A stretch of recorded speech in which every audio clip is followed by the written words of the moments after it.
हाँ हाँ मलकिन, कहाँ भाई माई? मंदाकिनी फोटो आई जा क्या टांगला सा? अरे बाप, क्या टांगला सा? फोटो आई जा पता ना माई। अरे ये फोटो का हाथ गोड़ वाला आपने आके टंगा गेल हाँ? ठाकुर साहब के फोटो ता हम ही लगौनी है। तो इतना हिम्मत केकरा के लगा? अपना हद से ऊपर उठेगा ना, कोशिश मत कर, ना तो ऐसा पर कतरब कि तू दोबारा उड़े लायक ना बच भी। समझ में आ गई?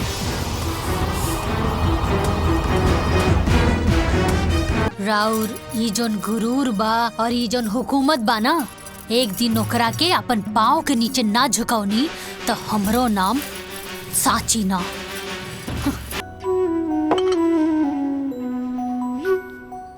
ली चाय पी।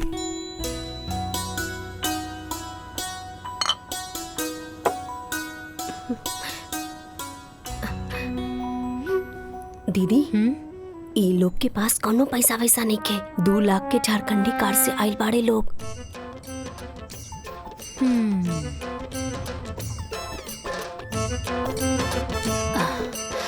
का काम करेनी? हमार नाम शेखर है। नाम ना, काम का करेनी? हमर खुद के बिजनेस बा। अच्छा अच्छा का बिजनेस बा? मसाला के। मसाला के बिजनेस बा। आप ता रउआ टर्नओवर कितना बा? टर्नओवर बाबूजी बता दो। ई का पूछा था? टर्नओवर कितना बा? हमरा के नहीं मालूम। उठ। ए बुढ़ऊ, कब रखा?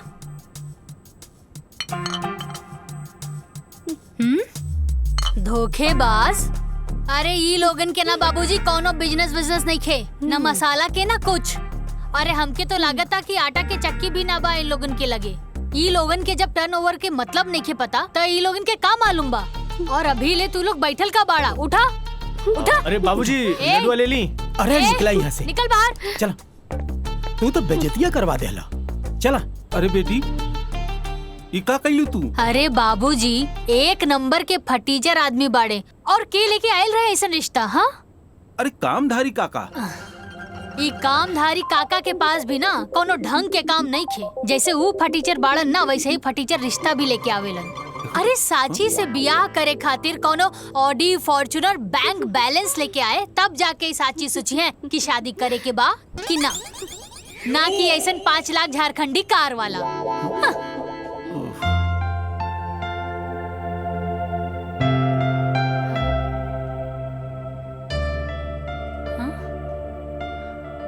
प्रणाम। नमस्ते।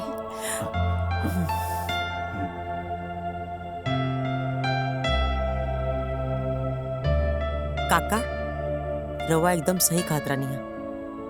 इतना एकदम हमार फोटोकॉपी पिया। हमें ही तेरे रवा के परेशान करत रानी ना, लेकिन देखिए आज का नहीं हमरा के है। हमके लिए की पसंद है काका। बताओ बेटा का चाहिए तो के? जौन चीज कहबो ना एगो फोन कॉल पे तोरा सामने आ जाए। जौन गाड़ी कहबो ना, हरा लाल पीला सब। पैसा का कोनो कमी नहीं की। तो निश्चिंत होकर खर्चा करा। जिंदगी भर खर्चा करबो ना तब वो खत्म ना हो। हम चाहता नहीं कि शादी काल का काले हो जाए। ठीक बा नरेश भाई, काहे कि हमार शादी भी काले भय रहे। तो हमार बहू काल आई तो हमके खुशी हुई। शादी की तैयारी इतना जल्दी कैसे हुई? हाँ रवा होकर चिंता मत करी। अब रवा लोग हमारे को मजबूत रिश्तेदार बनी जा। सारा तैयारी हम खुद कर ले। आप लोग के खाली हो जा खड़ा रहे पड़ी। लेकिन एगो शर्त बा। जी शर्त का बा? ज्यादा कुछ ना, हम जैसे से कहब तो के खाली वैसे वैसे करत जाए के बा। आज जैसे जैसे तू करत जेबू वैसे वैसे तहार तरक्की हो जाए। फिर जिंदगी भर बैठ के आराम से जीवन का मजा लिया।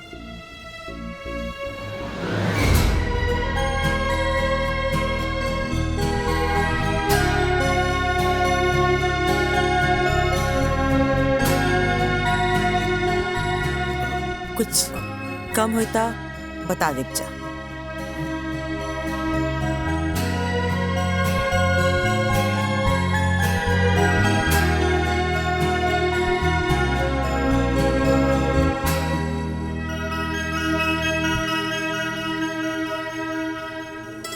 रख ला, आशीर्वाद है।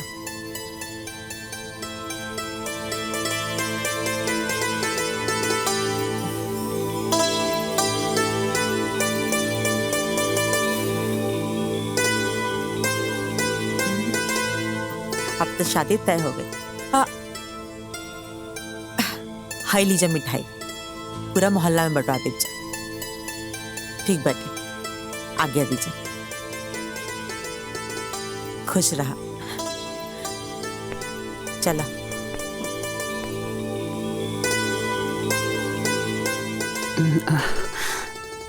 बिना लड़का देखे शादी के लिए हाँ कह दे लूं?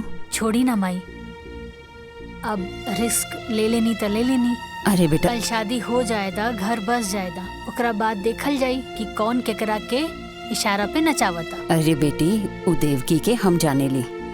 वो बहुत लोभी, लालची और स्वार्थी औरत बिया। कौनो बात नहीं खेमाई।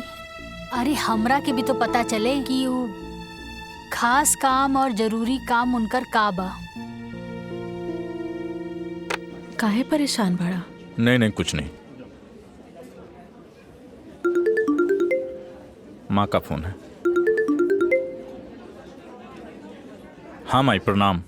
खुश रहो बेटा, बहुत खुश रहो। ई कहत रहने के पैसा मिल गया ना? हाँ माई, मिल गई। ठीक बा। अच्छा सुने का जरूरी बात, हम ना राम का ब्याह तय कर दिल बानी। का बात करत है? अब भैया तैयार हो गए शादी खातिर? हाँ, अब ब्याह काले बाटे तो क्या आवे के बाद जरूर से आ जाइए। माई, बाकी एजा हमार दोस्त लोगन भी बारे।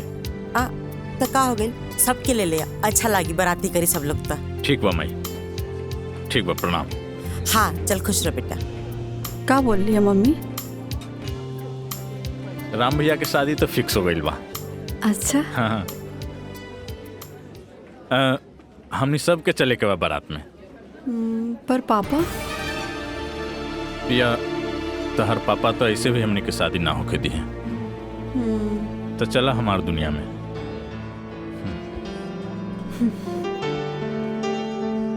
सोच ल, जाइब तो फिर आइब ना। कोनो बात नहीं खे, जे होके हम देख ले। पक्का? पक्का। का जीजा जी, राम भैया कहाँ बड़न? अरे होइए कहीं हैं? आ तू सुनते सुनते पहुंच गया यहाँ तक। हैं? राम राम छिया छिया। कोची राम राम? मतलब साफा एकदम हाया शर्म सब घोर के एकदम पी गई बड़ा। ससुराल में आके अब बिना काम के ससुराल में खाता शर्म नहीं के आवत? आ तू तो बड़का पहाड़ तोड़ता रहा ना। अरे तो हम ही जाके नौकर हैं, हम काम करे नहीं। देखत नहीं खी कि दिन भर कितना काम करता रहा। हैं? साथ में राम के दोस्तों हैं। ई कमाल शरीर है। फूल के गुब्बारा हो गई बड़ा। अरे मर्दाना शक्ति जगावा। आए एजा से औरत के लेके निकला ठंडे ठंडे। बात करो तोड़ा। देख अभी देख, नाश्ता आई गर्मा गर्म। ये लेके आई, ये लेके आई। अरे हमर मेहरारू लेके आई। अच्छा। बैठा चुपचाप। ऐसन बात बा? मतलब दीदी तोरे खातिर नाश्ता बनावे गइल बाड़ी? हाँ हम देखत बानी। हाँ तो देख ली। देख ले। आ गई ले राम भैया। मटरू। हाँ बैठा बैठा। सामे से ढूंढा तानी, कहाँ बड़ा तुम? इनका के जरा सा समझावा। ई सब काम धाम छोड़ के इस ससुराल में पड़ल बड़े, यही जा खात बड़े, यही जा पियत बड़े, शर्म वरम सब खत्म हो तू तो पहाड़ तोड़ता। काहे जिया जी के परेशान करत ताड़ा मटरू? छोड़ दी। ठीक देखा आ गई। देखा नाश्ता आ गई। खींचा। तू बैठा बैठा बैठा बैठा। अब ही तो कहत रहला हमार डर से खाना बनावे, नाश्ता बनावे। दीदिया कहाँ कुछ कहत रहनी? कहाँ कुछ कहत रहनी? वाह भाई वाह वाह। हे भगवान, हे भगवान। नाश्ता लो, नाश्ता करो। भैया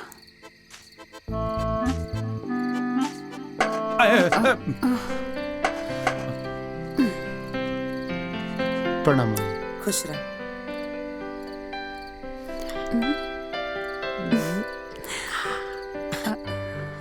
माई मिठाई कौन है खुशी में? खुशी ई बाटे कि हम अपना राम का ब्याह तय कर दिल बानी। अब ब्याह काल्हे बाटे।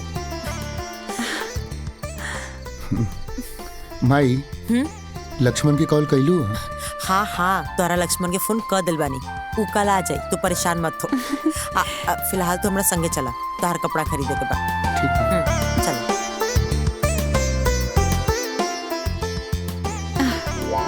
हाँ, खाए में तो तेज बढ़ले बड़ा। लपेट ला। ए दीदिया, इनकरा के चुप कराने, बिना मतलब के, न काम के, न काज के। ज्यादा मत बोली, मिठाई खाई। ब्याह तय हो गई। हमरा के केहू कुछ बतैबे न कइल। कबो कबो तो संदेह होला कि हमहू ई घर के दमादे न हई, हैं कि कुछ और हैं। बतावा, अभी कुछ कामो न कैनी है, आ कल बियाहो बा, न कपड़ा सिलवनी आ न कुछ खरीदारी करनी। समय कहाँ बा? वाह वाह वाह, जेकरा लगे ई घर में खाली समय ही समय बा, ऊ कहता कि हमरा लगे समय ही नहीं खे। है ना? अरे अपने ब्याह वाला कपड़ा लता पहन के चल चलिए बराती। अच्छा, और का? ठीक है बा। हाँ, अरे चुपचाप चली ना यहाँ से। जा जा निकल जा। धीरे बोला न तो गलवा के नस फट जाए। हाँ चला निकला। अरे मिश्री मलाई खैला और कैला तन बुलंद, अब खैया शकरकंद।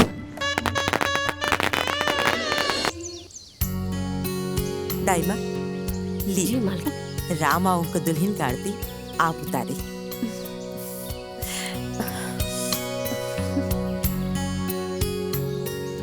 घर में नया बहू के आरती एगो नौकरानी करी का?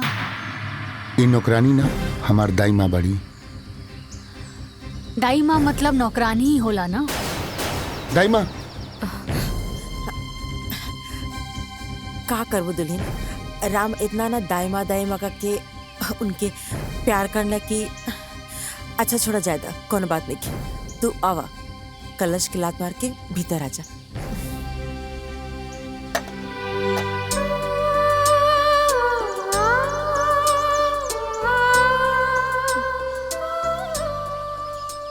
ला, दुल्हा दुल्हन खातिर दूध भी आ गई। आप सब भौजी के परेशान न कर, ठीक है?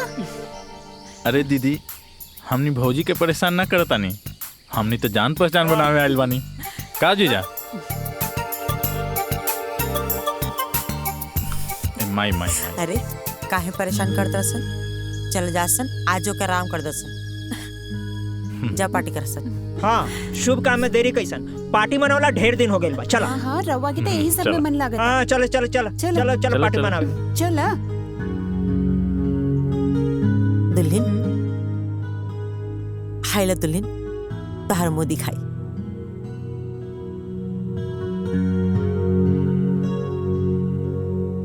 पूरा 5 लाख का है। आज से तो के कुछ भी जरूरत हुई हमके बता दिया, तोहर पूरा ख्याल हम रखब। हाँ, आज से न बहू, राम का जिम्मेदारी हम तो के सब पता नहीं। राम के तू अब अपना मुट्ठी में रखिया। जाना तो ना, हर औरत के अपना पति के ना अपना मुट्ठी में रखे के चाहिए। कहे कि मर्द का जात था कभी भी बिगड़ सकेला। और एगो दूसर बात, जबले हमार काम ना हो जाए तबले तो के राम से दूरी बना के रखे के पड़ी, ठीक बा ना? आज जब तक राम तहार सारा बात ना माने लागे और तू जैसन कहा उसने ना करे लागे, तब तक हमार बात याद रखिए, ठीक बा ना? आज जैसे समय आई हम तो एक काम बता दे, तू बस वो छोटा सा काम कर दिया, फिर तार जिंदगी आजाद हो जाए, फिर आराम से अपन जिंदगी एंजॉय करत रही। जी सासू माँ, हम समझ गई नी। रउआ जैसन कहब हम वैसे नहीं करब। शाबाश, चलो ठीक बा, अब तू आराम कर।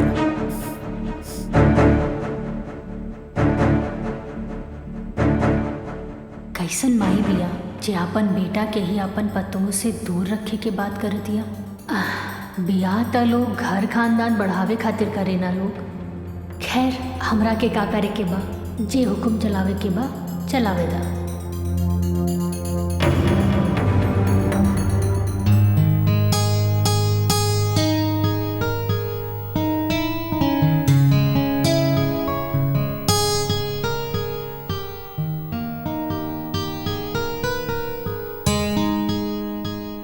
माई के पसंद के माने के पड़ी। ऐसा लगा था कि आसमान से चांद उतर के हमरा सामने आके बैठ गइल बा। अखिया खोलबू, कुछ बोलबू, या पूरा रात अखिया बंद करके ही बिता देबू? अखियां एक शर्त पे ही खोलब। का शर्त बा? पहले रहुआ हमरा के वचन दी। ठीक बा, हम वचन देतानी। कहा ना जी कि सब कुछ इतना जल्दी भइल कि हम एक दूसरे के ठीक से जान पहचान भी ना पौनी। बस हमके थोड़ा समय चाहिए ताकि हम रवा की अच्छे से समझ सकी और एक दूसरे के जान सकी।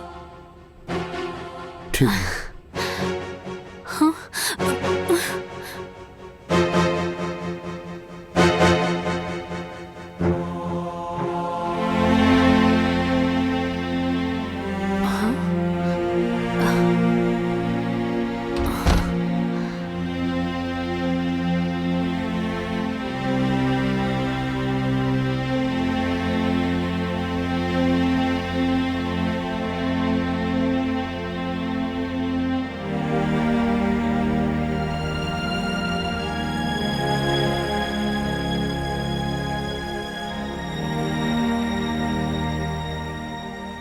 हमरा के माफ कर दिया।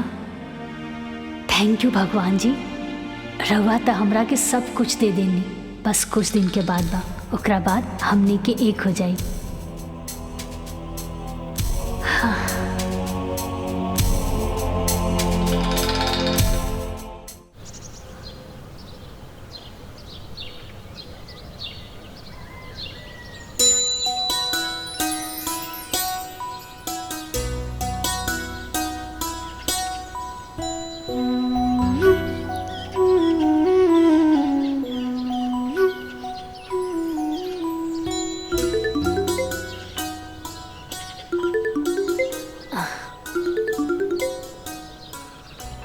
माई प्रणाम। खुश रहा बेटा, बहुत दिन हो गए तोरा से बात कैले। कैसन बाड़ू माई? हम एकदम ठीक बानी बेटिया, तू बतावा। हाँ हाँ सब ठीक बा, हम हो ठीक बानी। और साची तोहर सास कैसन बिया? माई सासू माँ तो बड़ा रहस्यमय बाड़ी, का कहेली का सोचेली वो खुदे समझेली। सुन बेटिया, हम तोरा के पहले भी बतैले रहनी, नजर रखियो ओकरा पर, बहुत खतरनाक बिया उ।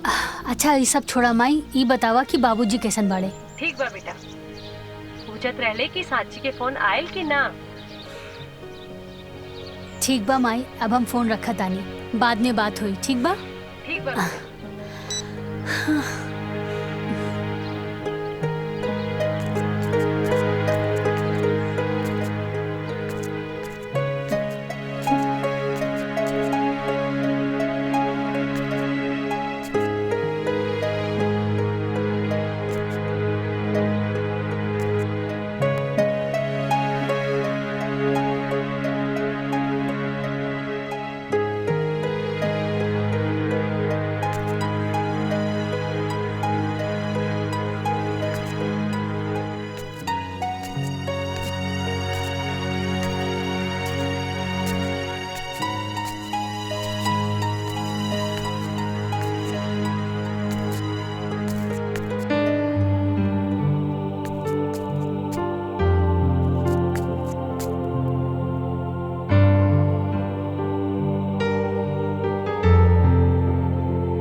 बेटा जी।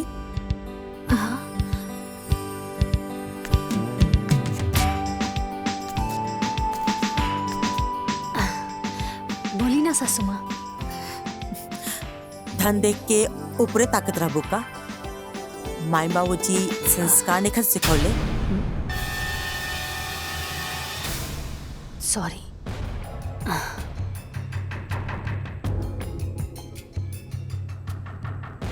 भोरे भोरे ना तोहार नजर हमरा पाँव पे होके के चाहिए। ओकरा बाद दाई माँ का संगे किचन में। बाकी काम देखे खातिर त अभी हमार हाथ पर सलामत बा। ठीक बा ना? बकरा के माई कब तक खैर मनाई। आज राउ टाइम बा, चलाला हुकूमत। कल हमार आई त हम बताई। दुखा गल का? कोई बात ना, आगे से ध्यान रखिए। आगे से हमसे पूछे बिना उन्हें मत जिया। काहे सासू माँ, भूत प्रेत के वास बाकाओं में? जितना बोलल जाता ना उतने सुनल करा। ढेर दिमाग लगावे का जरूरत नहीं है। ठीक बना? आपन दिमाग मत चलावा, भीतर जा। आखिर ऐसन का बा वो दिशा में जे हमरा से छुपावत अड़ी? एक कमरा के रास्ता हम जरूर खोल के रहब।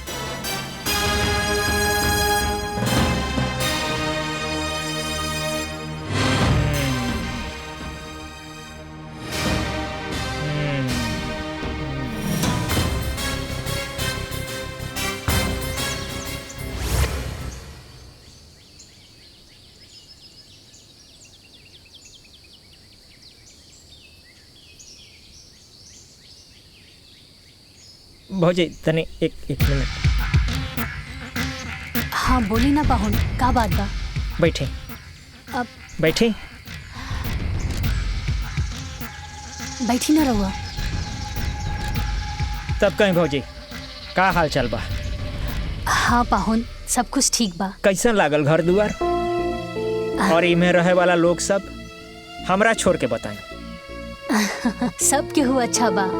घर द्वार भी बहुत अच्छा बा। हमरे जैसन खा गई नहीं ना धोखा। हाँ? एहिजा के लोगन के चेहरा गोर बा, बाकी दिल काला। हमरा दिल बिल्कुल साफ बा, गोर बा। रउआ सोचत हो खब कि काला कलोटा सुखड़ा आदमी के कि मंदाकिनी कैसे मिल गई? लंगूर के अंगूर कैसे भेटा गई? हाँ? कैसे बैठा गई? मोहब्बत भौजी। हाँ। मोहब्बत में आंधर हो गई रहनी है। वही मोहब्बत के चक्कर में ओकरा से बियाह कर बैठनी। ओकरा माई के चक्कर में, ओकर माई के मीठी मीठी बात में मुहा के घर जमाई बने खातिर तैयार हो गई नी भौजी। हमरा का मालूम रहे कि घर जमाई के साथ साथ ये जेल खाना के भी मुंह देखे पड़ी। ये अच्छा खासा चलता फिरता आदमी जेल खाना में बंद हो गई। अभी जेल से कैसे मुक्ति मिली है भौजी, कुछ समझ में नहीं खे आवत। पाहुन रहुआ चिंता मत करी, सब कुछ ठीक हो जाई। ए जी कहाँ बानी? अब का होल तहरा के? सुनी, रहुआ देख ली, हम अपन काम निपटा के आवत। ठीक बा भौजी।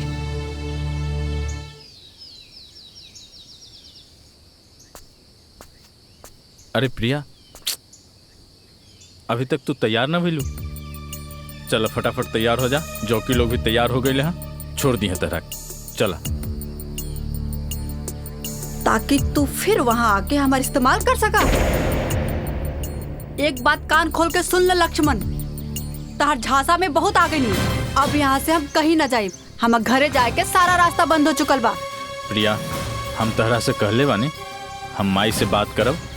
तू काहे इतना टेंशन लेता रू?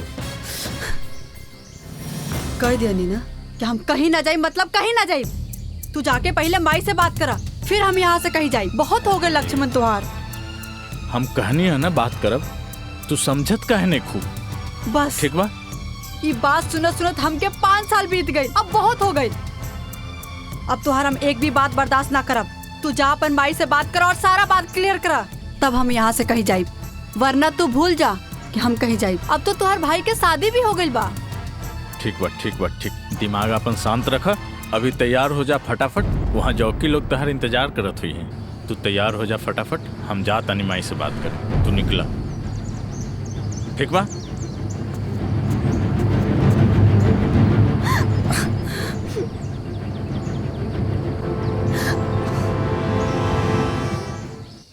ई मटरुआ त दिन पर दिन लापरवाह भइल जाता। अभी ले खाना लेवे ना आइल। राम के खाई में देरी होता।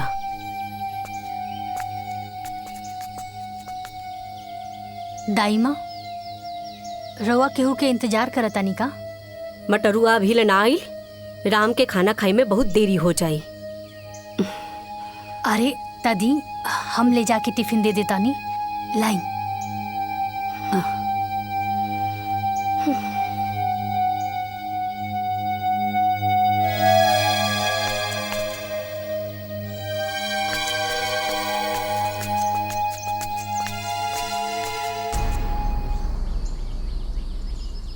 बेटा जी, पति पर प्यार उमड़े लागल बा का? सासू माँ रवे तो कहले रानी ना कि अपना पति के मुट्ठी में करे के बा। बस ये सब उहे के प्रयास बा। शाबाश, ई भइल ना बात। कहा तो का चाहिए? हमके तो बस राउर आज्ञा चाहिए। ठीक बाटे, आज से राम का टिफिन तू ही लेके जेबू। जल्दी जा, वो तो के गोदाम में भटैया अनाज जाए का समय होता ना। ठीक बा, और ये हमार बात याद रहे। जा। जी सासू जी।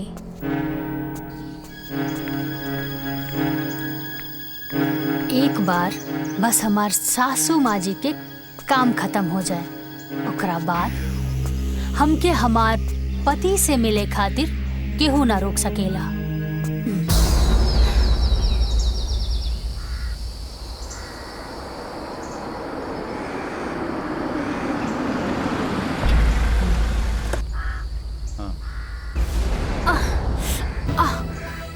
आराम से उठो, बिल्कुल आराम से।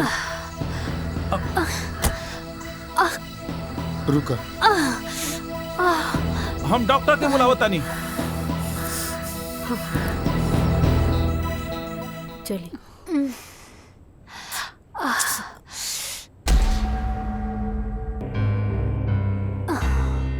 मामूली चोट है, चोट की वजह से बुखार आ गया है। मैं दवाई लिख के दे देता हूँ, आप मंगवा लीजिएगा, सुबह तक ठीक हो जाएगा। धन्यवाद डॉक्टर साहब। मटरू, हाँ माँ जी। ये डॉक्टर साहब दवाई लिख के देता ना, जाके ले ले यहाँ, और डॉक्टर साहब के भी बाहर तक छोड़ दा। ठीक बा। ए जीजा, साथे चलो। तू रहेला तो हमरा थोड़ा ठीक लगी। हम कहे जाई? हम कहीं रात के बहरा आई जाए लेना। ये कुल तहरा वजह से भइल बा। तू जा। हमरा वजह से? सरऊ तू समय पे टिफिन लेवे आ जाता तो ये आज भौजी के संगे ये ना होखी। हाँ जा। तोरा भाई। मटरू चुप, जाके चुपचाप दवाई लेके आओ। और आप सब भी यही जब भीड़ के लगा कोनो जरूरत नहीं के, जाके अपन अपन काम करी जा। जाई जाइए। चलिए डॉक्टर साहब, चलो। चले। दुल्हन, तू आराम करा। कोनो चीज का जरूरत हुई तो दाई माँ के आवाज दे दिया। जी सासू माँ। ठीक बा माई।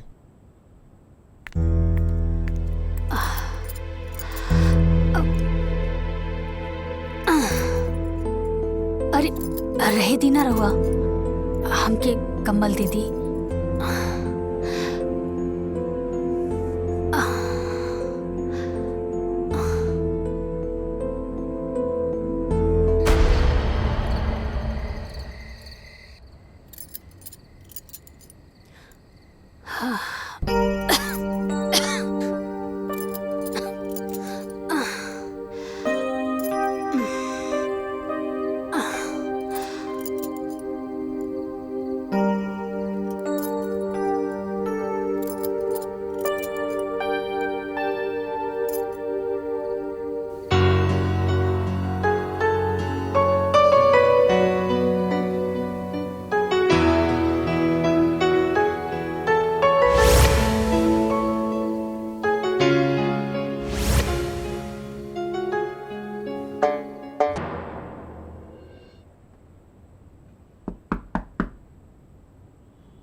सांची। सोई दी ना। अरे उठा उठा के वो गेट पीट रहा बा। अरे बाप रे बाप, दाई माँ, अरे जल्दी से हटाई, अगर देख ली ना तो सब गड़बड़ हो जाई। हटाई हटाई, जल्दी करी ना।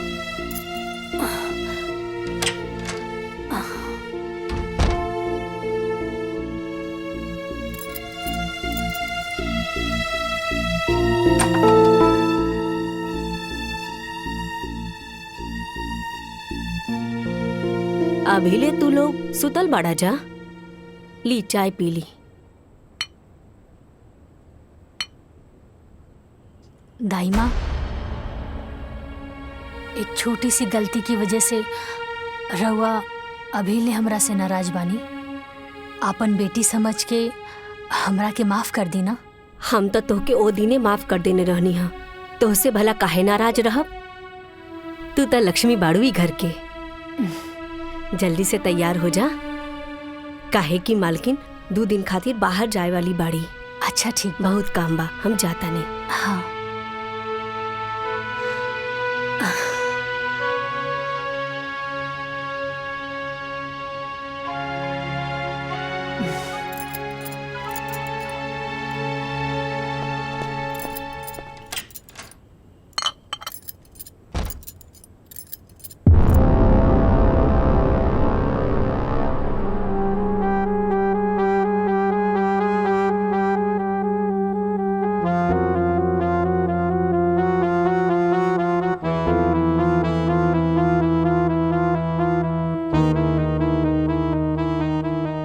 चमक धमक के बीच में ई जंग लगल ताला,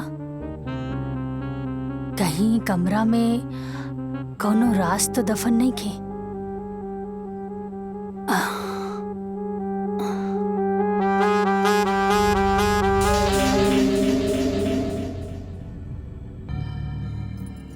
दुल्हीन, ये का करत हो तू? चला हिजा से। अरे दाई माँ, हम ताई घर के बहू बानी। ना ना, चला चला। अरे दाई माँ सुनी, वो कुछ ना कही। हाँ, और हमरा के तो बस इतना जाने के बा कि आखिरी कमरा में ऐसन का बा जेकर केहू की जरूरत नहीं खे। कोई कुछ ना बोली, हमरा के देखे दी।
दाई माँ,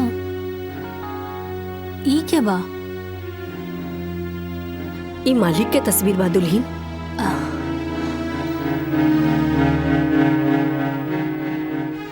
घर के मालिक और ऐसन जगह पर? अरे जब घर के मालिक के उचित स्थान नहीं के मिलल, तब बाकी लोगन के हालत तो बड़ा गड़बड़ हुई ना दाई माँ। हम मालिक के उचित स्थान जरूर दें।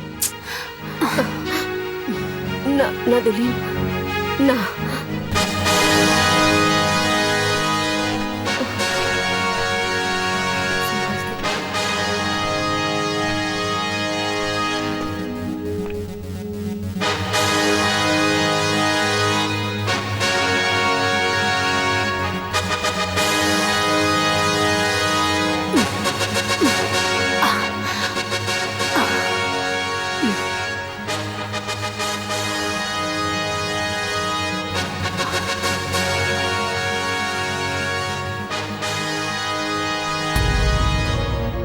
दाई माँ, अब देख ला, घर के मालिक के उनका उचित स्थान मिल गई। एक काम करी, ई पेंटिंग के हटवा दी यहाँ से, ठीक है? ठीक बा दुल्हन।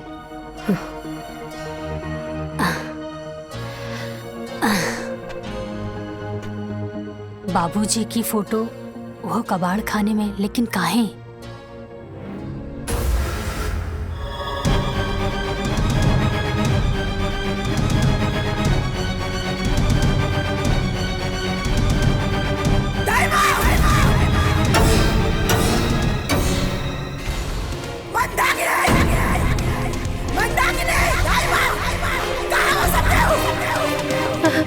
हाँ मलकिन, कहाँ भाई माई? मंदाकिनी, ये फोटो आई जा क्या टांगला सा? हाँ? अरे बाप, क्या टांगला सा ये फोटो आई जा? पता ना भाई। हाँ? अरे ये फोटो का हाथ गोड़ रहा था, आपने आग टंगा दिल हाँ? हाँ? ठाकुर साहब के फोटो ता हम ही लगौनी है। पर इतना हिम्मत? हाँ? केकरा के लगा? अपना हद से ऊपर उठेगा ना, कोशिश मत कर, ना तो ऐसा पर कतरब कि तू दोबारा उड़े लायक ना बच भी। समझ में आ गई?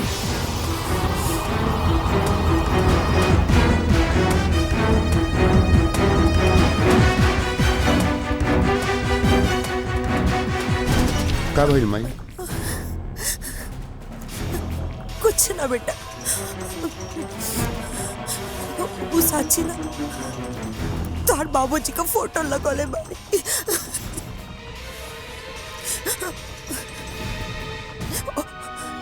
वही खातिर शाबाशी देत रहनी है।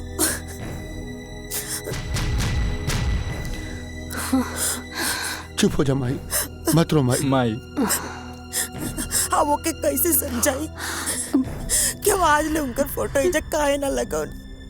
अरे हमके तो यकीन ना होला कि वो नहीं कौन। मत रो माई। बाकी कोनो बात ना, अगर दुल्हन फोटो लगाइए दिले बाड़ी तो ये दुल्हन ओ पाएगो मालो टांग दो। ए माई, माई चुप हो जा माई। अब जब बाबूजी के प्यार हमनी के किस्मत में लिखले नहीं खे, तो कोई भी कुछ का कर सकेला माई। लक्ष्मण बिल्कुल सही कहता रे माई, मत रो माई। माई चुप हो जा माई। देखी ना, फोटो में लागत अड़े कि अभी बोल पड़ी हैं। कितना आस रहे हमरो इनका से मिले के, लेकिन देखी आज मिलबो कहीं तो फोटो पर माला लटकल बा। चुप हो जाई माई। माई बाबूजी हमनी के छोड़ के ना गईले, हमनी के बीच में बाड़े। एगो फोटो खातिर इतना गुस्सा। ससुर जी की फोटो देखकर सासू माँ तो एकदम आग बबूला हो गई। अपना पति से इतना नफरत काहे? कुछ तो बात जरूर बा। आखिर सासू माँ के हमरा से ऐसा कौन जरूरी काम हा?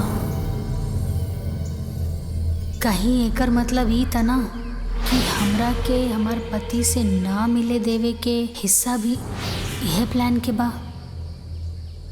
ना ता एगो सास अपन बेटा के अपन बहू से मिले खातिर काहे रोकी?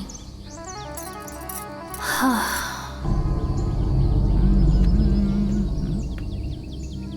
भाभी, भाभी, भाभी। अरे देवर जी आई।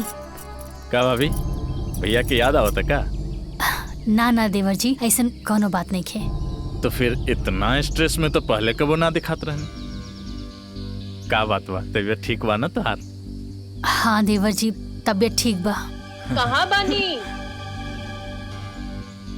जाई, राउर फ्रेंड बुला रहल बिया। जी आवत।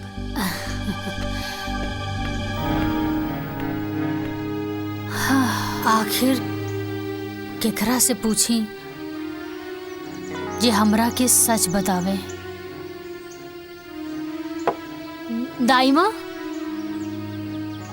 हाँ दुल्हन। एक कप चाय मिली का? हाँ हाँ, अभी हम लेके आवतानी। हम गार्डन में बानी, ओइजा लेके आ जाइए। ठीक बा, हम ओही जे लेके आ जाई।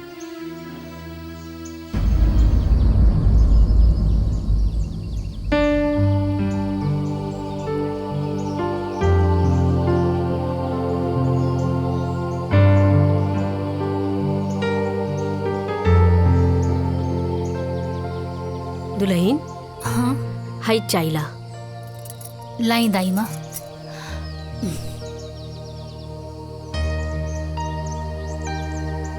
दाइमा, का दुल्हन? अगर रवा से हम कुछ पूछब त रवा बुरा तो ना नु मानब? ऐसन काहे कहत हो? पूछा। दाइमा, रवा ई हवेली में कितने साल से काम करत बाड़ू? जब से राम के जन्म भई तब से ये हवेली में हम बानी। हाँ। अच्छा दाइमा, एक बात बताई, ई ससुर जी की फोटो देख के सासू माँ इतना गुस्सा में काहे आ गईली? एकरो जिम्मेवार हम ही बानी दुल्हन। छोड़ो ना, जायदा उनकर तो आदते बा बोले के। अरे दाइमा सुनीता, एक तरफ बहू भी बोलतानी और दूसरी तरफ बात भी छुपा रहल बानी। अरे हुआ जिम्मेदार कैसे मानी? का बताई दुल्हन, राम जब 5 साल के रहने तबे मालकिन के स्वर्गवास हो गई और मालकिन की याद में ठाकुर साहब दिन रात नशा में ही रहे लगने। तब ठाकुर साहब से हम ही जीत गईनी कि हमर गांव में एगो हमर सहेली बा, ओकरा से बियाह कर ली। और ठाकुर साहब भी बात खातिर तैयार भी हो गईलन। और एक दिन देवकी, एक बात हम था कि यूं क्लियर कर देता नहीं कि हमरा से कबो संतान के तू उम्मीद मत रखिया। काहे के हमनी लगे एक संतान बा जेकरा पर तहार पूरा अधिकार रही, ताकि कबो भी हम संतान का कमी ना होके दे। ताकि हमारा बात से कोनो एतराज तो नहीं खे? ठीक बा।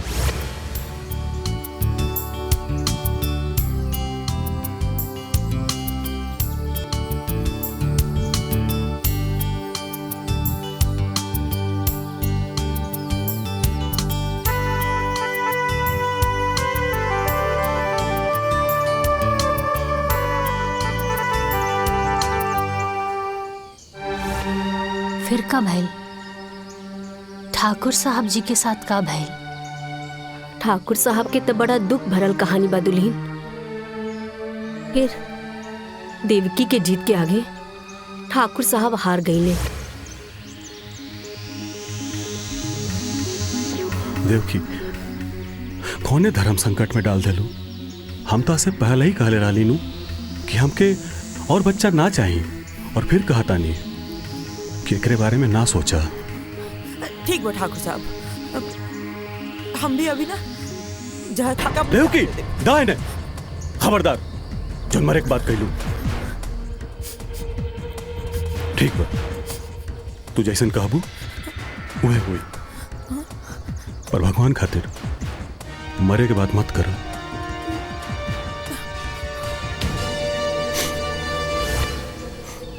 और कुछ महीना बाद देवकी अपना कोख से 2 गो बच्चन के जन्म दिहली, एगो लइका और एगो लइकी। अपना बच्चा के मुंह के देख राम के प्रति रवैया बदल गई। ठाकुर साहब भी देख के बहुत दुखी भइले और हमरा से एक ही बात कहले कि गीता, हम ई बियाह कइके बहुत बड़ा गलती कर देनी, लेकिन कोनो बात ना बा, हम ई गलती के अपना जीते जी सुधारब। और एक दिन वकील के बुला लेने।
उर्वा काका ले रनिया हाँ, सौतेली ना तब जब रवा हमके सौतेली कहिए देले बानी तो अब हम रवा के बताई कि सौतेली का होले। तो रवा के का लागल कि रवा वसीयत बदल के जंग जीत लेनी। अरे जंग था अब शुरू भला। रवा आज से अभी से हमरा खातिर मर गई।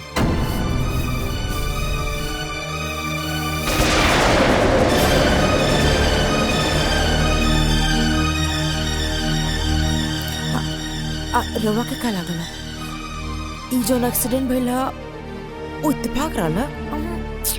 आहा वो हम करवले रहनिया।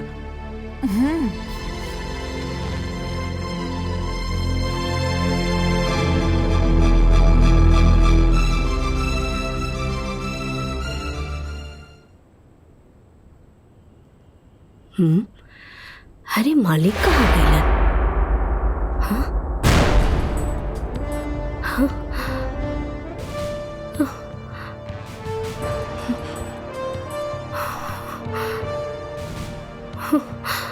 हाँ?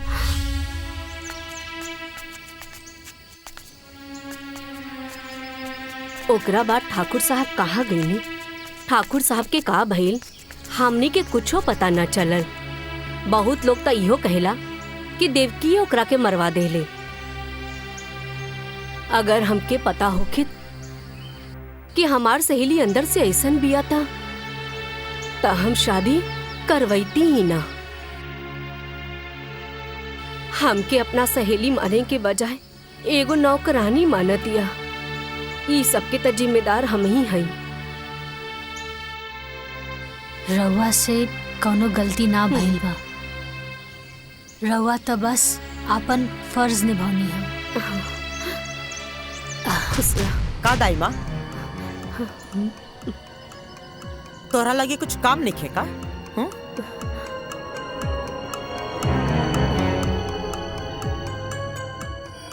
ए लड़की तू रुक।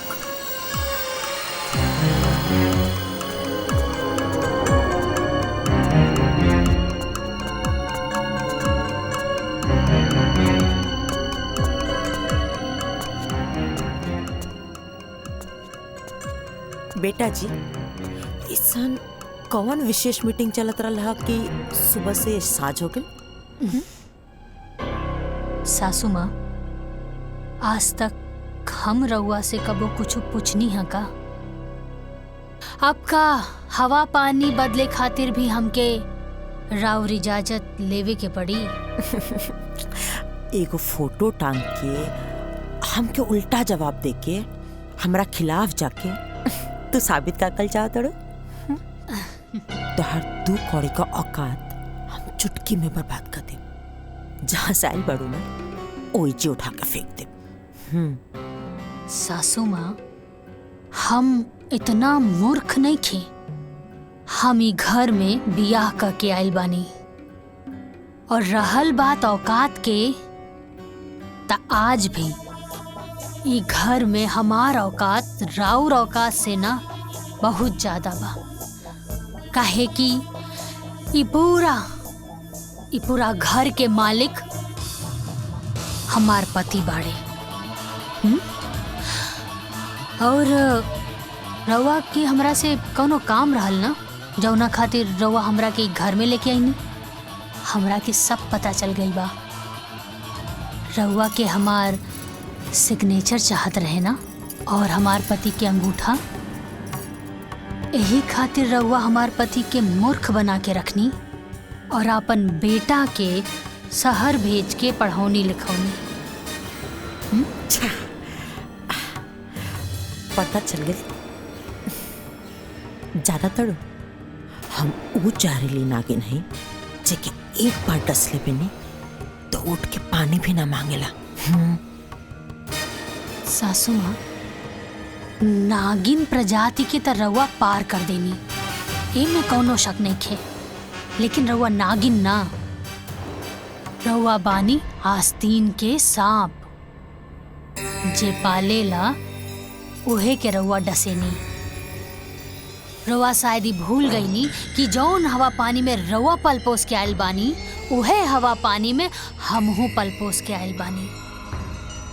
यही से अगर रउआ नागिन बानी त हम बानी सपेरा, और हम हर वो नागिन के फन कुचले के हुनर अच्छे से जानी ले।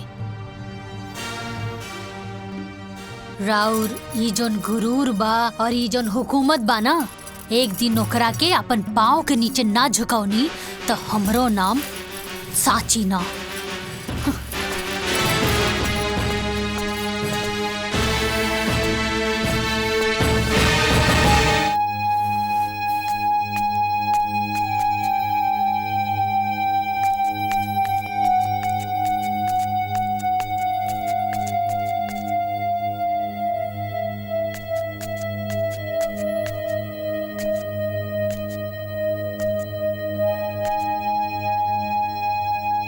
भौजी सुनी ना, 1 मिनट सुनी ना।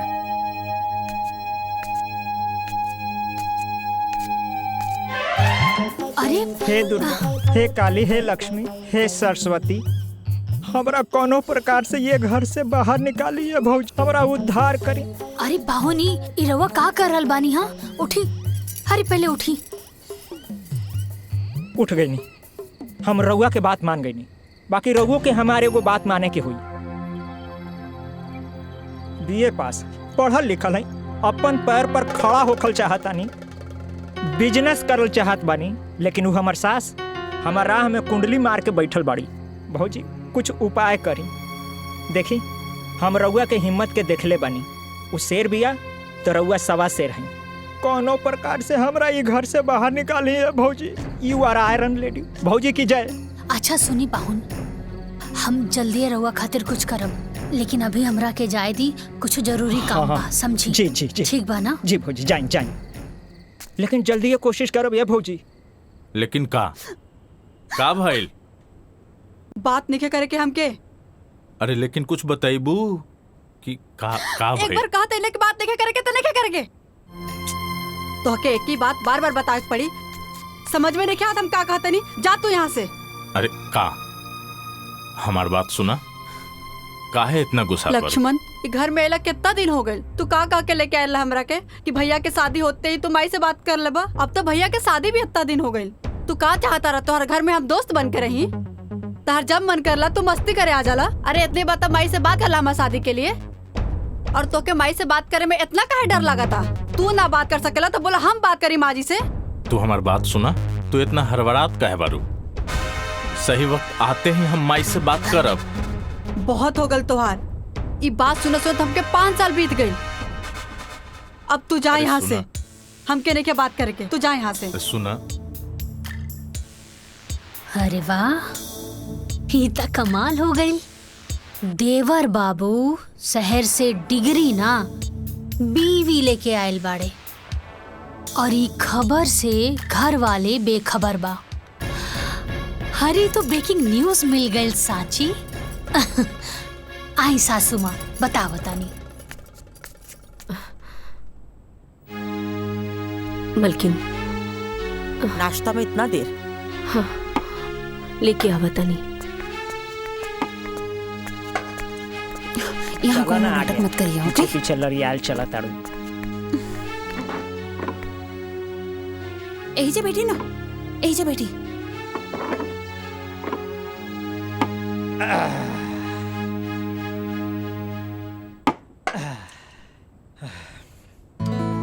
भूख लागल बा। हटी। प्रणाम माई, माई बहुत भूख लागल बा, खाना दा ना। दाई माँ हमरो लावा। दाई माँ यहाँ रोटी दा। आज कुछ चटपटा नहीं खे बनल बा का? आए का मेहमान जी, कुछ खुशखबरी आवे वाला बा का? जौन चटर पटर खाए के मन करता। सारा वो तहरा से मुँहे लगावल बेकार बा। हाँ ठीक कहला।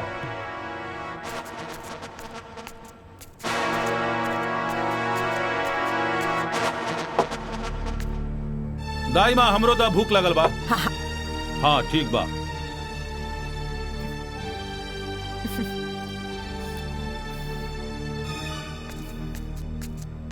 रहुआ उठी, ऊपर बैठ के खाना खाई। पर हम तो बचपन से ऐसा ही खाता रहल बानी। अरे 10 साल पहले तो शादीशुदा भी ना रहनी ना। माई के राज में रहुआ नीचे बैठ के खाना खावत रहनी है, अब बीवी के राज में रहुआ ऊपर बैठ के खाना खाई। आई ठीक बात, जा जा।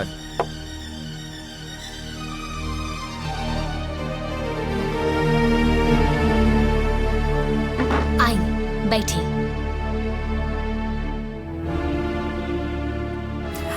हाँ राम, एजे बैठ के खा लो। अब तू घरवाली जी वाला हो गल बाड़ा, अब हमार बात का कौन वैल्यू। ना माई, ऐसन बात नहीं है। अगर तू कह तो फिर हम वही जगह जाके बैठ जाए। ना ना बेटा, कौनो बात ना, आज से तो एजे बैठ के खा। माई एगो रोटी दाना। हाँ हाँ। ये पूरा घर के मालिक हमार पति बाड़े। ए लीजी रोटी।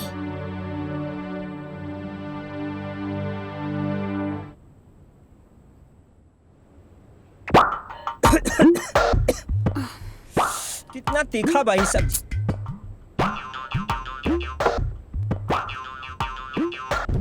इतना भी तीखा नहीं के मेहमान कि घोटाओ ना, खाई चुपचाप। तोहरा से चुपचाप ना बैठल जाला का, चुपचाप खाई ना। ए दीदिया, अरे इनका उड़द तीर पकड़े के आदत पड़ गई बा।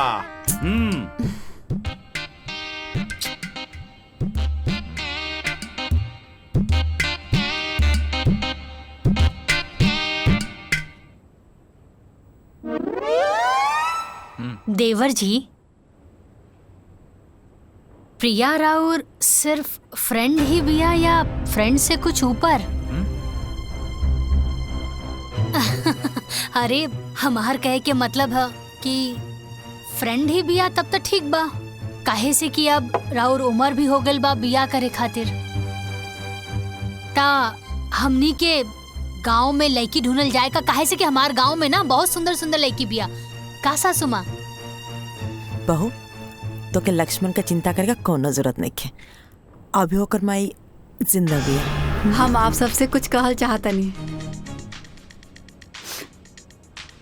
हम और लक्ष्मण 3-4 साल से लिविंग रिलेशन में बानी जा, तो आपके कोई और लड़की ढूंढने की जरूरत नहीं है।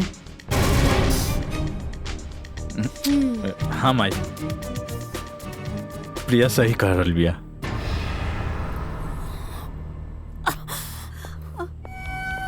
माई माई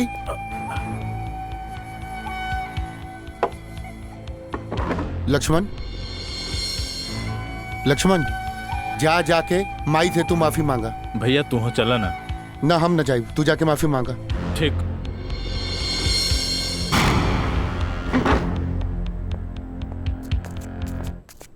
पाहुन, ई लिव इन रिलेशनशिप का होला? वो जे शादी से पहले होला ना, वही होला। मतलब आजकल के जनरेशन के पता ना का हो गइल बा, शादी ब्याह के झंझटे से एकदम खत्म। बाप रे बाप, ढेर कलयुग आ गइल बा। हमरा खाए दो। ढेर बात बोल, अब चुपचाप बैठी ना। दीदिया का कहती है सुना।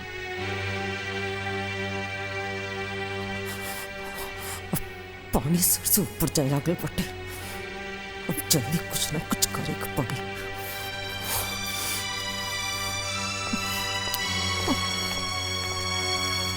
माई माई, ए माई, नाराज बारी का? नाराज काहे होई? हमार शौक, हमार अरमान, हमार गुरूर का गला घोट के पूछे तड़ा कि माई नाराज बाड़ी। अरे 3 साल से ये बात हमसे छुपा के रख ली। आज जब बतावे का बेरी आई है, जाके दूसरा से बोल ले हा, तो उन्हीं का ठान के रख ले बड़ा सन ना कि हमार अरमान पर पानी फेर कर हम बसन। माई, हम रोज हिम्मत करके तरह से कहे के चाहत रहनी, बाकी मुंह तक बतवे ना आवत रहे। माई हमके माफ कर दे माई। माई तहार दिल तनिको दुखावे के हमार मन न रहे। माँ जी हम लोग के माफ कर दी। अब तो देखा जा सच्ची, तो से ई घर का झाड़ू पोछा अगर ना करोनी ना, तो हमरो नाम देव की ठकुराई नहीं।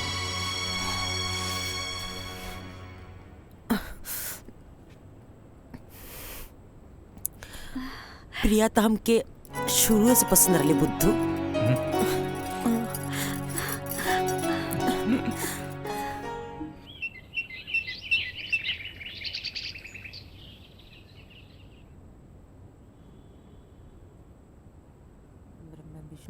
महादेव गंगे काशी विश्वनाथ गंगे हर महादेव गंगे काशी विश्वनाथ गंगे हर महादेव गंगे काशी विश्वनाथ गंगे हर महादेव गंगे काशी विश्वनाथ गंगे हर महादेव गंगे काशी विश्वनाथ। दाइमा जी मालकिन। अरे पूजा का थाली पूरा घर में दिखा दे।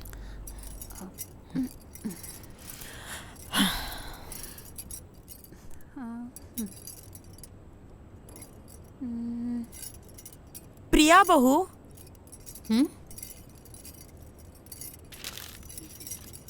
ए हमार बहू। हाँ माँ जी। बहू आवतनी।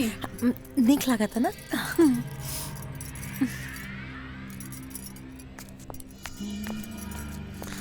प्रिया पे बहुत अच्छा लगी। हाँ माँ जी। आओ ना हमारा लगे बैठा। हमार चांदनी है बहू। अब देखो प्रिया, तू हमके पहले तो कुछ ना बतौलू तो हमके ढंग से स्वागत करे के भी मौका ना मिलल।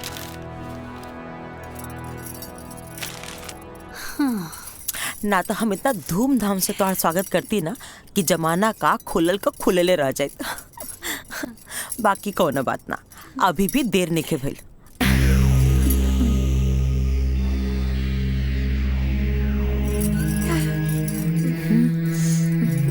हमार खानदानी हारा। तब तक तू एक पढ़ना और धीरे धीरे ना हम तो के ई घर का गार्जियन भी बनाते।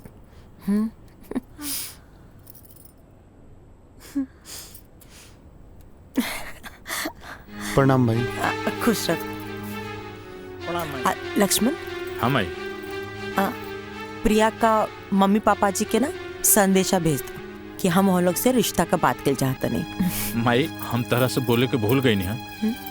प्रिया के माई बाबूजी हमेशा खातिर छोड़ के चल गई ने।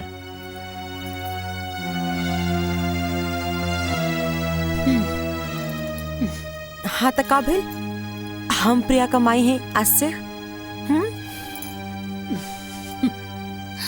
अरे राम, तू एजा काहे बैठल बाड़ा? जाके पंडित जी के बोल दा तहार छोट भाई का ब्याह तय हो गइल बा। ठीक बा माई, हम जाके अभी पंडित जी के बुला के लावतानी। सांची तू हो जा, माई के काम में हाथ बटावा। जी हाँ सांची। अरे हमरो के केहू कुछ बताई कि हमरा का करे के बा। हमहू ये घर के दमादे हैं, हमरा का करे के बा। शादी ब्याह के माहौल बा, ज्यादा कूदी ना, चली तैयार हुई। चला चला, एकरा में घबराए के कौन बात बा, चला।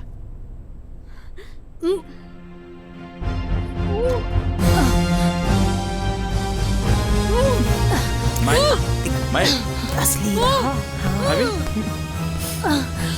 भाभी। अरे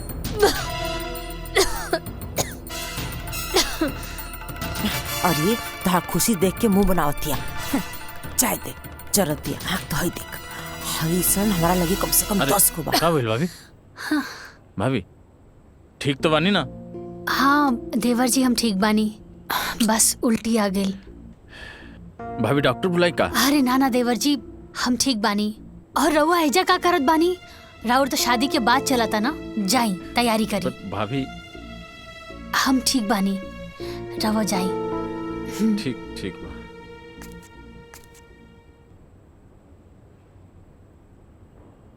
हाँ।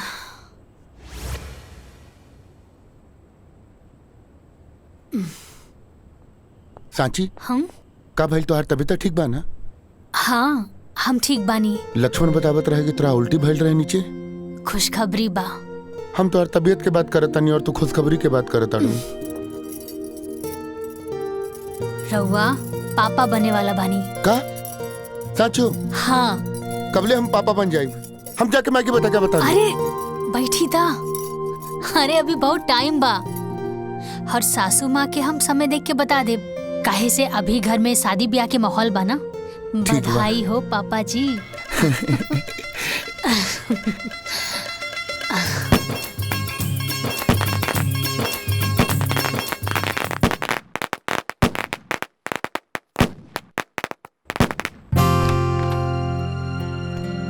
प्रिया, हम आवतानी भाभी के देख के। आजे देखल जरूरी बका, कल चल जी हा। आवे जा, चुपचाप बैठा।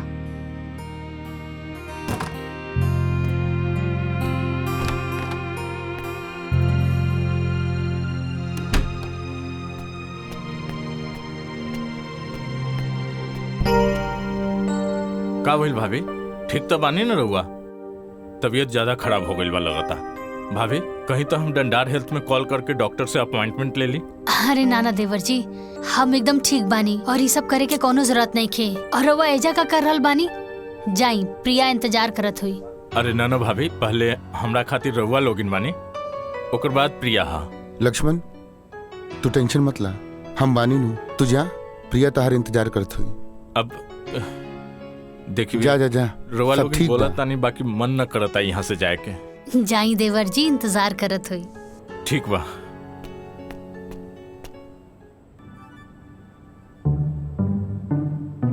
एक बात बताई, सच में हम बड़ा किस्मत वाला बानी जी, हमके ऐसन देवर जी मिलल बड़े। हाय तोहार मुंह दिखाई। बहुत अच्छा बा, बहुत यूनिक बा। लक्ष्मण कहाँ बा प्रिया? उ गइल बड़े साची भाभी के देखे, बीमार बड़ी।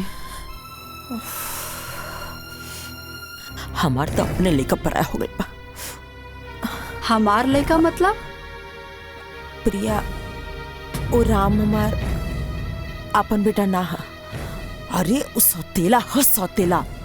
हम बहुत कोशिश करेनी कि लक्ष्मण ओकरा से दूर रहो, लेकिन वो तो भैया भैया करके एकदम भगत बन गइल बा।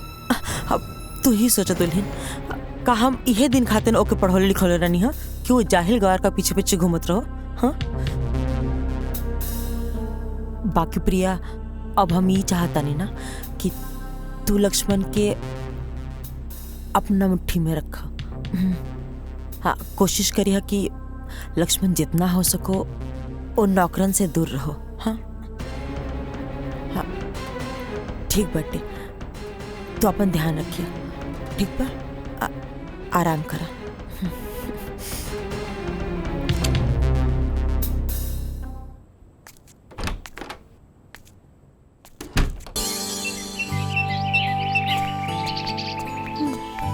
पूरा काम हो जाता।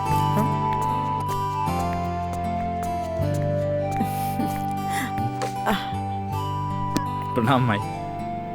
तू भी बैठ जा बेटा।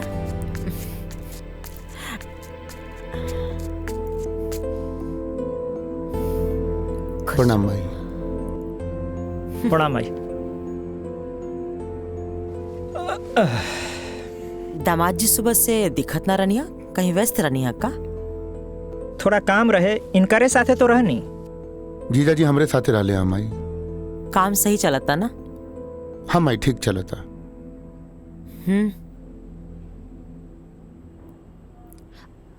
सुनी ना देवर जी। हाँ भाभी। जीजा जी के रवा लोगन से कुछ बात करे के रहल हा। हम कहाँ कुछ कहनी हा। हाँ, कहत रहनी है कि सिनेमा। जीजा जी, रवा तो कोनो बिजनेस की बात करत रहनी है ना? हाँ हाँ, याद पड़। हम चाहत रहनी है कि हम बिजनेस शुरू करल चाहत रहनी है। बाकी यहाँ ना जौनपुर में अपने जिला। ये तो बहुत अच्छा बात बा माई। बढ़िया बात बना, लेकिन एकरा खातिर तो धन चाहिए। तई में परेशानी का बा? टिकट हम बना देता नहीं, अब फाइनेंस का व्यवस्था माई कर दी। वाह, ससुराल होखे तो ऐसा। सासू माँ तो साक्षात लक्ष्मी है। दामाद जी, रवा के नहीं लागत कि रवा आजकल मेढक नियर ढेर फुत करता नहीं? माई, जीजा जी अपना जिला जौनपुर में व्यापार करे के प्लान कैले बने। राम बेटा, इकुल इनका बस का बात नहीं है। वो जैसे बाना उनके ओसी ही रहता। रवा को दिक्कत बाका दामाद जी? एक बार मौका तो देके देखें। हम मौका पे चौका ना मारब तराउर दामाद ना। माई, जब जीजा जी इतना कॉन्फिडेंस में कहा ताड़े तो एक बार मौका देला में का दिक्कत बा माई? हाँ माई, अब जब भैया भी कह रहल बारे तो जीजा जी के एक मौका देवे के चाहिए हमनी के। ठीक बा, अगर सब करी है इच्छा बात तो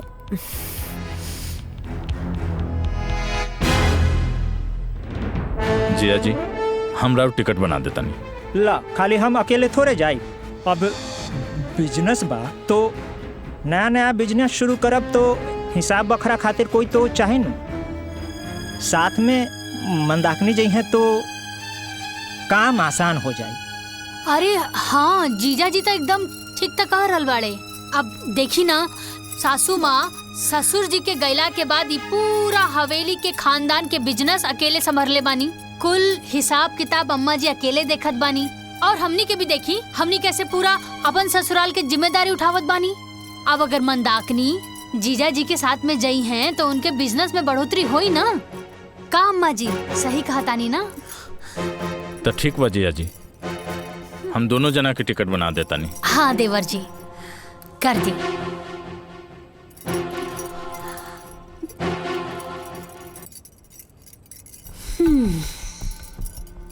ली जीजा जी, टिकट तो बन गई। शाम के ट्रेन बराबर टिकट बन गई जी। शाम के ट्रेन बा।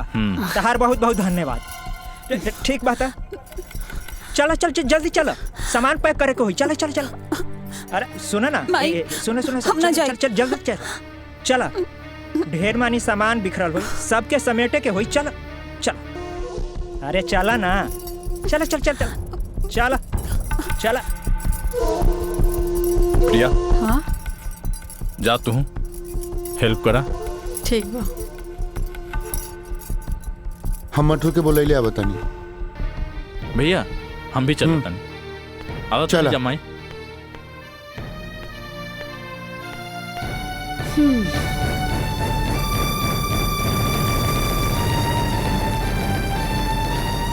तो के कर खामियाजा भुगते पड़े लड़की।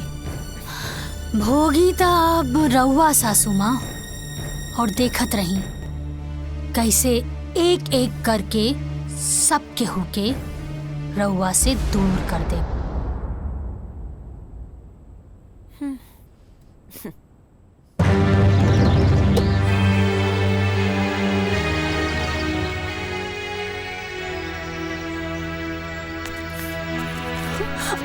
अरे चलो चलो, गाड़ी छूट जाए। चलो चलो, बैठो बैठो बैठो। प्रणाम। चलो माई, चलो तनी। ठीक बात है, चलो तनी।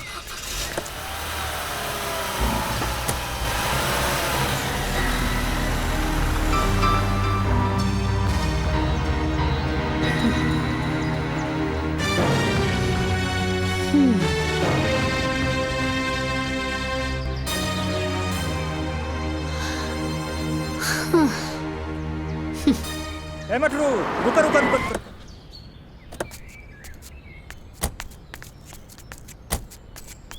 ए जीजा जी का भाई झाड़ा लग गई का?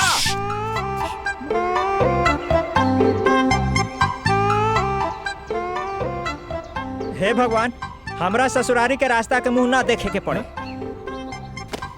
हे भगवान, हमरा इस सास के दोबारा मुंह ना देखे के पड़े। हे भगवान, यहाँ के सारा अनौती पनौती सब यहीं रह जाओ। एक सेकंड हो गई। सबसे बड़का पनौती के तो लेके जाता रहा। कहाँ? अब हमरा का मालूम कहाँ ले जाता रहा? चलो चलो चलो, ट्रेन छूट जाई महाराज। चलो चल चल चल चल चलो।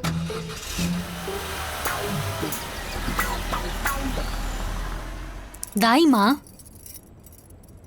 ये फोटो देख के लागता कि इनकरा के कहीं ना कहीं हम देखले बानी, लेकिन कहाँ देखले बानी याद नहीं के आवत। देखले तो बानी कहीं ना कहीं। याद करके बतावा दुल्हन, कहाँ देख लू हा?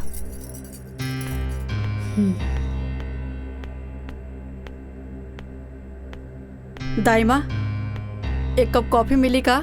हाँ अभी अभी लावता नहीं। ठीक बा।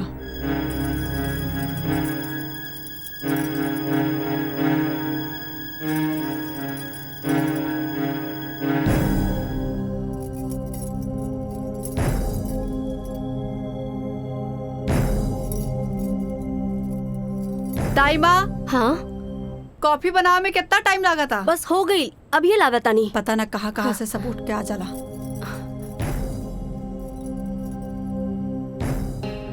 इला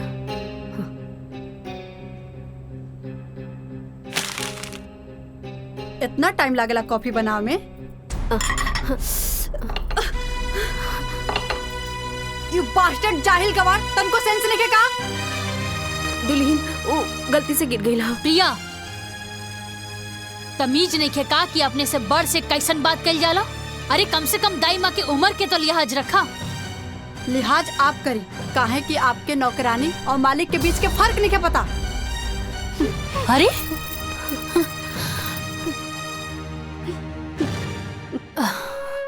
दाई माँ,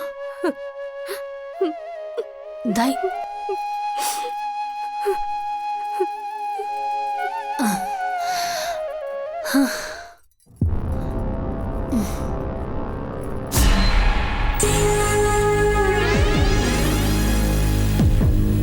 अच्छा,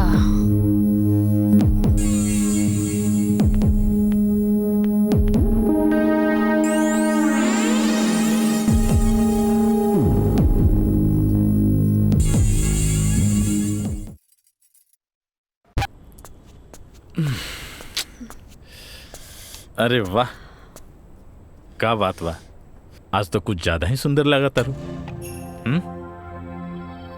का भइल? प्रिया चलो हमके टॉवेल दे, नहाए के पड़ी, बहुत देर चुनचुना था। जा जाके अपन भौजी से मांगला। अब भौजी कहाँ से आ गई ली? प्रिया हमके तो कबो कबो लागत ना कि तू हमार पहले वाली प्रिया हो ही ना। शादी के बाद एकदम बदल गई लू। अरे चलो भाई टॉवेल दा, देह नोचता।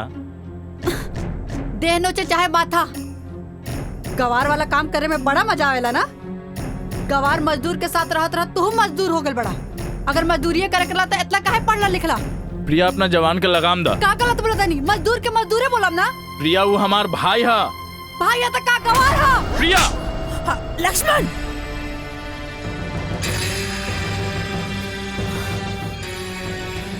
तोर हिम्मत कैसे भइला हमार बहू पे हाथ उठावे के? मायू हमार राम भैया के कहतिया कि गंवार हा। और का गलत कहलस है? अरे पढ़ल लिखल पड़े तो मालिक का काम करू। माई लेकिन वो तो भैया के शोभा देता ना। तो ठीक बा, जिंदगी भर ओकर नौकरी करू, हाँ ओही का संपत्ति पर गुलाम बन के जी। माई तू का कहता रू? हम सही कहता नहीं। अरे तोर बाबूजी मरे से पहले अपन सारा संपत्ति वो राम का नाम पे कके चल गया। अब अगर ओकर मर्जी हुई तो ओमा से होता के 2 टुकड़ा दे, बाकी अब तक वो संभव नहीं है। काहे के ओकर आपन वारिस आवेला बाटे। आपको जब मेहरारू भी है ना, उन ओमा से 2 कौड़ी भी तो के ना दी। अरे बेटा, हम तोर माई है, जौन कहता नहीं तोर भलाई खातिर कहता नहीं, तू समझ। माई हमके कुछ समझ नहीं के आवत। माई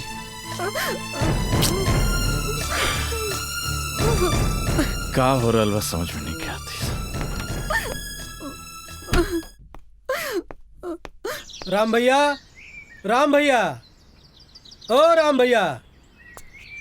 अरे का हो मधुसूदन? ए भैया, हमनी चंदा मांगे आयल रहनी जा। अच्छा, हम देता नहीं। कितना चाहिए? ना ना भैया, आप भैया रहे दी, राम भैया के भेज दी, हमनी को उनसे ले लिहल जाई। ठीक बा, भेजा तानी।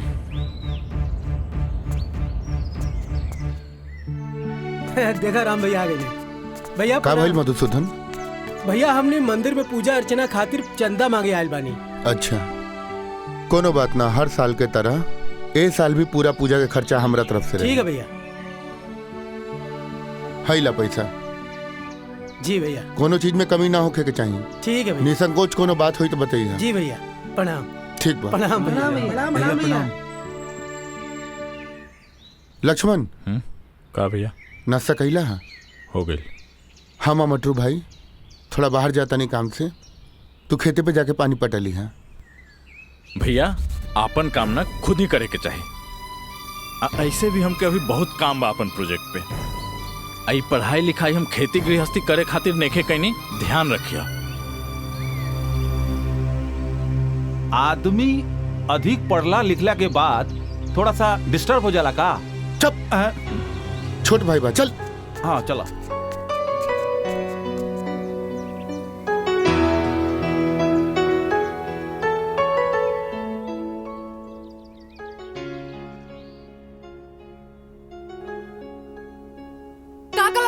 मजदूर के मजदूरे बोलब ना।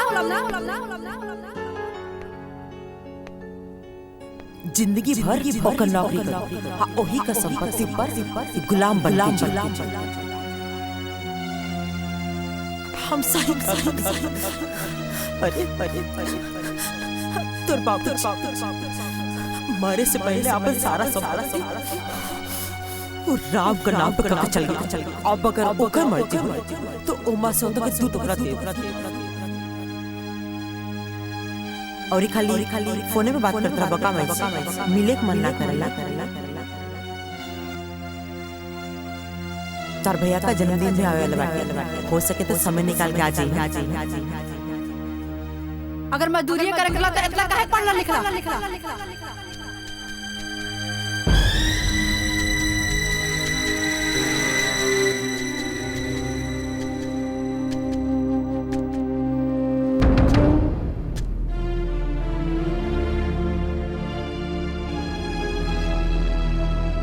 प्रिया तू ठीक कहत रहलू।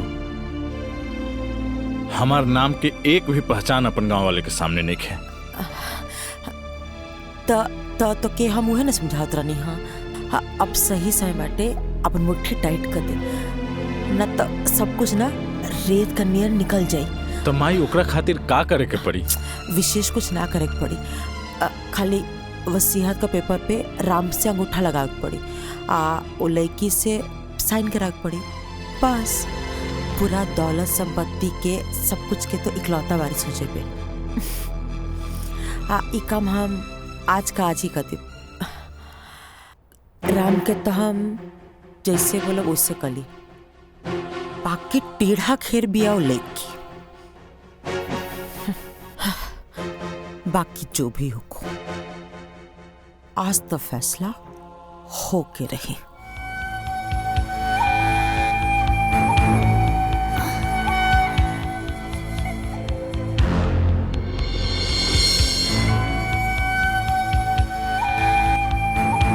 देवर जी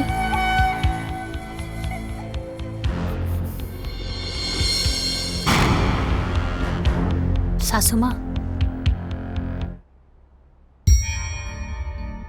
बहू सवेरे मंदिर गिरलू, सास का दिया बाती कर तड़ू, बहुत शुभ घड़ी बाटे। तनिक हमार छोट काम कर दो, हाई पेपर साइन कर दो। सासू माँ कौना चीज के पेपर बाई? तो के याद बा तो से कले रहनी, तो से को छोट काम रही, जब सही समय आए तो बता दे। उहे ला वसीयत का पेपर साइन करता।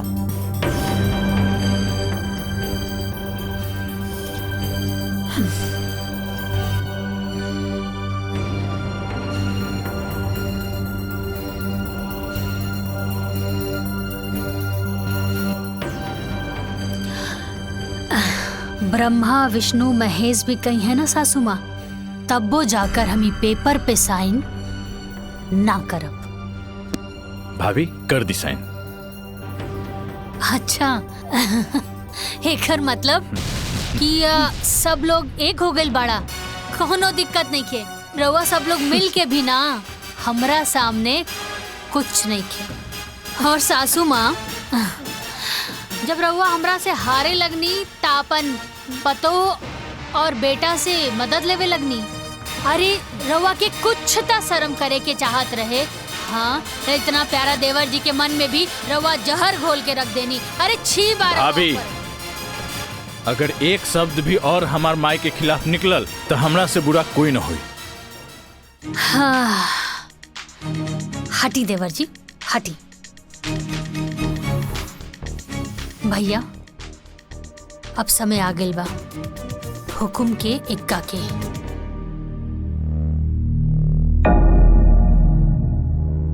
सासू माँ, तू डाल डाल त हम पात पात।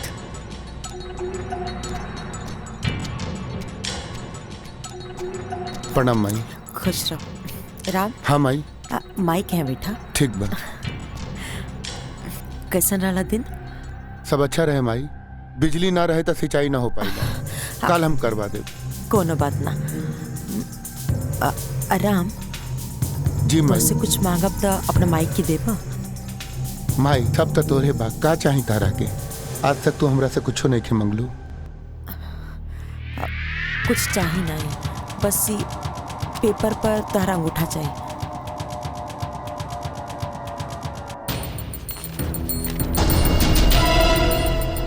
यहाँ पे माई।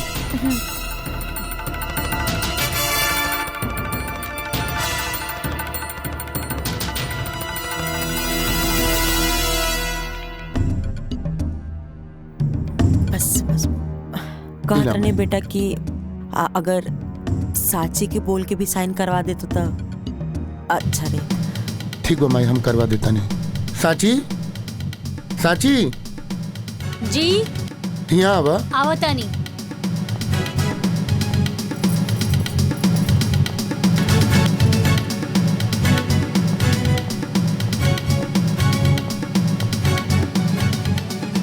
का भैल जी? साची है पेपर पर साइन कर दा। रउआ क देनी का? हाँ हम अंगूठा लगा देनी है। रउआ भी ना इतना सीधा बानी। ए लेकी हमरा के ज्यादा टाइम नहीं है, चुपचाप जल्दी से साइन कर। सासू माँ, रउआ गलत जगह प्रयास करतानी।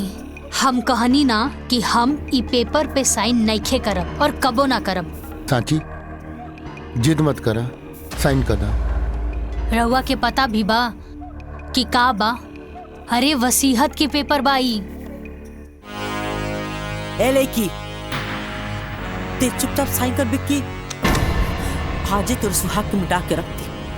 अगर रउआ के मारे के बा ना तो हमरा के मारी। तो के मार के का करब? तो क्या तोर बच्चा के ते घर में नौकर बना के रखो। माई ई तू का कहा ताड़ू? उहे जौन तू सुनत बोल चुपचाप अपन मेहरारू का कि साइन करो पेपर पर। साची साइन कर देना। माई के काहे गुस्सा देवा बता? माजी देखत का बनी, गोली चला दी। ना माई, गोली चलावे के बात ना भइल देखो सौतेला भाई पे इतना बोधा है, काहे दिखाओ दिन माजी गोली चला दी। सौतेला? तहार दिमाग खराब हो गेल बा? ये सब का बोला तारू? प्रिया सही कर दिया।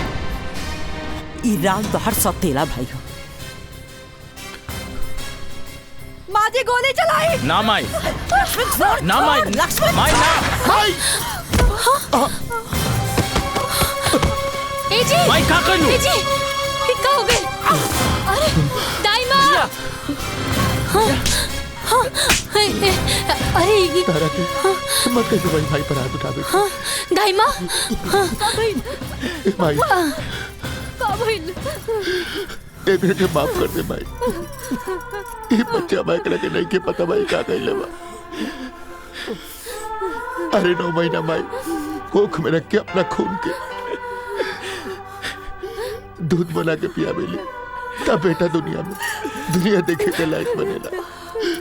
ए माई ई का कर देलू माई?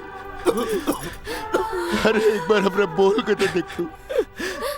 तोरा के सब बत्ती चाहत रहे ना, हम अपन जान निकाल के तोरा कदमों में डाल दे। भैया भैया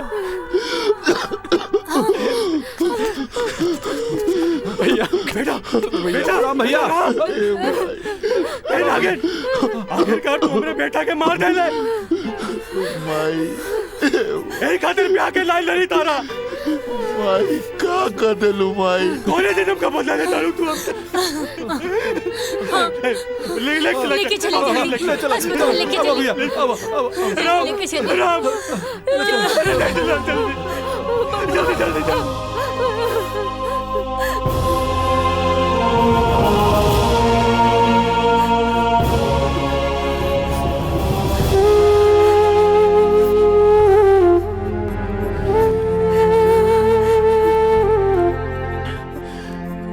इतना बड़ा झूठ?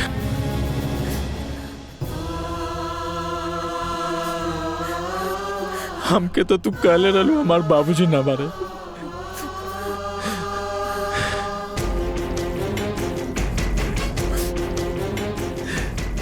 बाकी काहे माई, काहे ऐसन कैलू?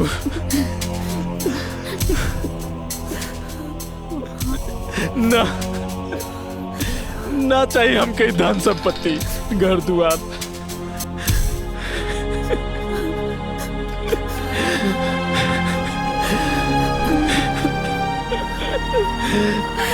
ना चाहिए। माफ कर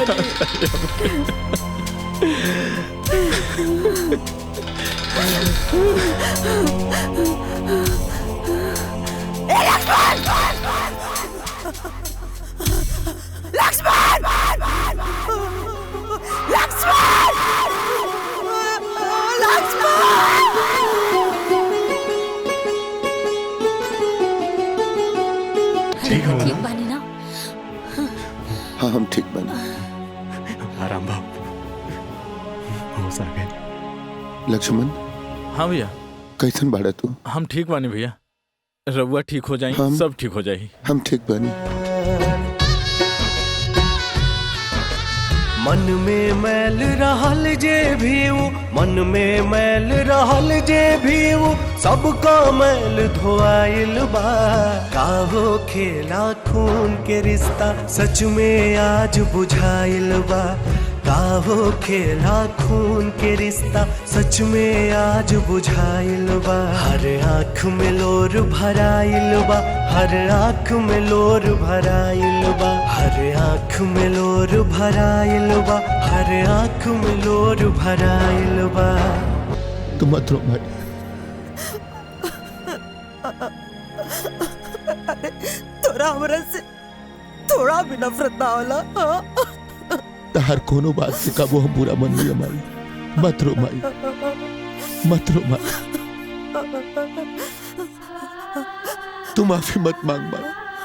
अगर हमरा से कोनो गलती भइल बा तो हमरा के माफ कर। हम ठीक बानी माई। माई मत रो ना माई,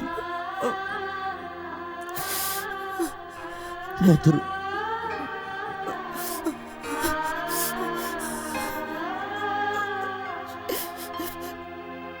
ठाकुर साहब,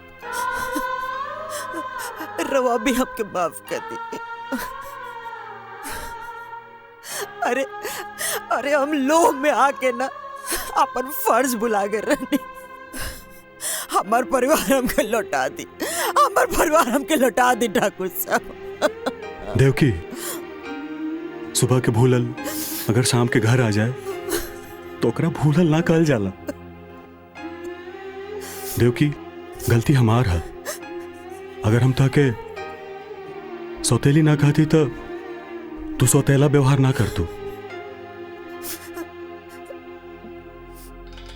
लक्ष्मण, माई के चुप करावा। माई तू चुप हो जा।